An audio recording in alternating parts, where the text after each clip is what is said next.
Okay, I'm going to give you a run through of my app for assignment two. Um, so just to save a bit of time, I have two devices running. Just one to show you the authentication site, and then one when it was actually signed in itself.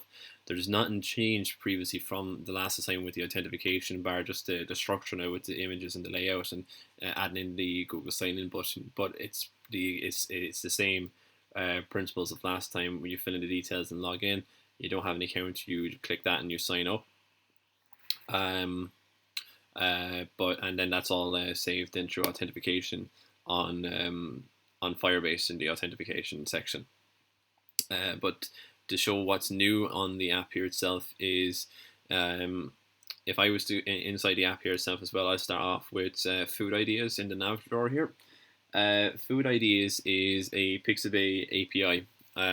So it's used as say something the user might be looking for an idea for something to eat, or looking for some images itself.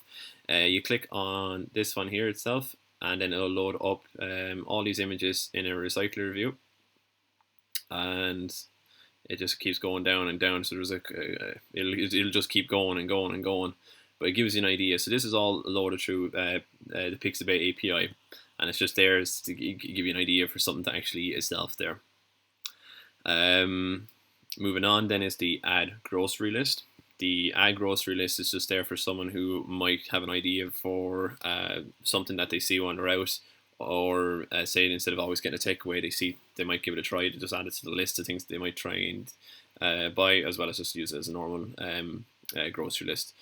So I'll just type in something here and say add it in 4 times, and then it's added here. This is all set up through SQLite, so it's all being stored on the local database itself. So it's all been locally stored instead of through Firebase. But this does follow the CRUD principle. So if I was say to delete the data that was previously there, or say that one, swipe to delete to get rid of them, it's all been removed. So say if I just add in another value just to get it in there, that's all been then stored locally. So now if I was to go back and then we move up here to take a photo. So take a photo is what you might think it says, is if you're not sure what the food is, say by name or the description of it, you can take a picture of it. So you go take a picture of it itself here now. I'll show you a few things here before I get going. So this is all set up through Firebase then, the image upload. And if I was to go into database and just show you in advance, in real-time database, I have two values that are preloaded in there in advance in uploads. I got chips and trees, and then if I was to go to storage, I have then just my profile pictures. Profile pictures is from the previous assignment itself as well, is when someone signs up, they can add their profile picture to it. So that hasn't been expanded upon, that's still just the same from the previous one, but we'll just keep an eye on it here at the moment. If I was to go back to the app, and then I type in something, so say I'll put in chips again. So I've got the name of it, and then I choose a file. Now if I clicked on upload there by mistake, but it wouldn't actually upload without an image. It needs something to be actually there. So if I was to click on upload here itself, and then the nav drawer will let me know when, or sorry, not the nav drawer, but the loading bar itself here now, but will let me know when it's done. But if I was to go back in here and go to database, and then go back into real time, yeah, it should be added in. Yeah, so there's again. So I added in chips again here in itself, but this is the one that's just been added in. Probably should have called it something different, but if I go to show uploads, then here is the details all previously loaded in. That's just a placeholder at the moment until the image itself is actually loaded in. It should be loaded in there by now anyway. So I'll go check the database. So I go storage, and inside storage, yeah, uploads. And then the image is saved right here. So that's the 25th today, and that's the time. And then that's the image actually it's saved right there. So if I go back into the app, yeah, and there it is now. So it's finally been uploaded itself. So the images are being saved through Firebase. So that's on cloud-based persistence. So the app at the moment has cloud-based persistence and local-based persistence through SQL.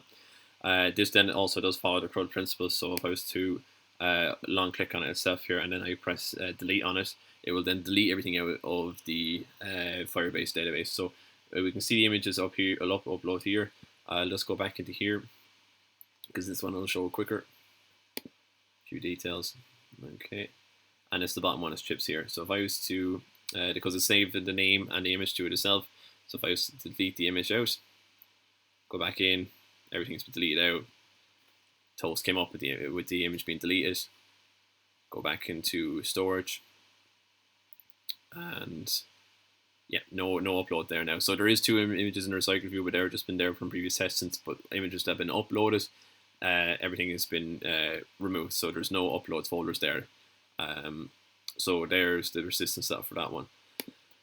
If I was to go home, and then a few favorites and searches from the previous assignment as well, but there's a complete redesign on it. So this is a different layout, and there's more values actually added in to give the user to add in. So if I add in this one, say go for a hot dog, and we'll enter just any old chipper, and the price, say $3.99, and the date, I'll just put in any old date.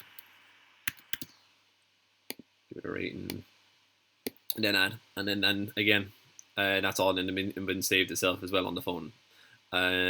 So this then again, you can click on here, and then you can adjust details to it itself as well.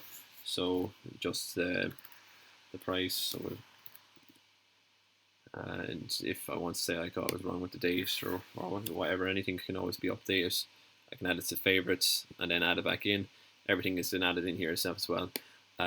This can all be deleted using the delete icon itself as well, or deleting it out and then confirming you want to actually delete that item itself, and then that's been removed then from your takeaways that you've tried. So that is that side covered. I will just show you over here what has changed previously. From the last assignment, I was working on restaurant reviews. The only thing I've changed inside here itself is that I had it deletable multiple ways, but now I have it added in just for swipe delete instead of in both sides itself. So that's what's been changed on that end. And that's favorite foods and the food images that are shown in the narrator itself as well. But YouTube videos is the other option here itself. There's a couple of YouTube videos preloaded in a recycler view, and that's just to kind of give the user some interaction or idea of what they might actually want to, look at, or some things related to food, or just things that actually look really good. Just completely up to themselves. But there's multiple ones set up here in the recycler view. But if I just go back up, or just wait for it to stop moving, and just test it out and show that it plays.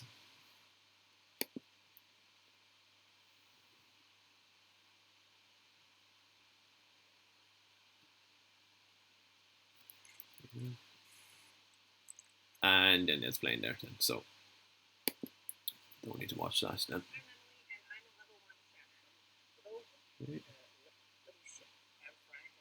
Now, so just checking here then, so that is YouTube and all that added in there, stuff to review. So that's all I have added in then for this one. So there's a few things added in there. There's one more thing actually, just before I forget it, is just that it's not fully working on the emulator. With Google Maps, it's not running at the moment because the Google Play services are not interacting, and I wasn't able to fix that. The code compiles and everything runs through, and there's no issues with that. The idea behind it is you type in something, say like Burger King, you search, and then it'll give you the location for it, and you can pin the place. But it's not loading through the Play services. So at the moment, it's not fully working on the emulator, but the code compiles. Looking through it, so Food Ideas is that's using the Pixabay API from a third party. Add grocery lists is also up through SQL locally based persistence. So there's local based persistence. Take a photo is using Firebase, cloud-based persistence itself, and all of them have CRUD-based functionality itself, as well as actually the third-party API or using say YouTube, and then everything being updated previously. So that's all I got to show you today. So thanks for watching.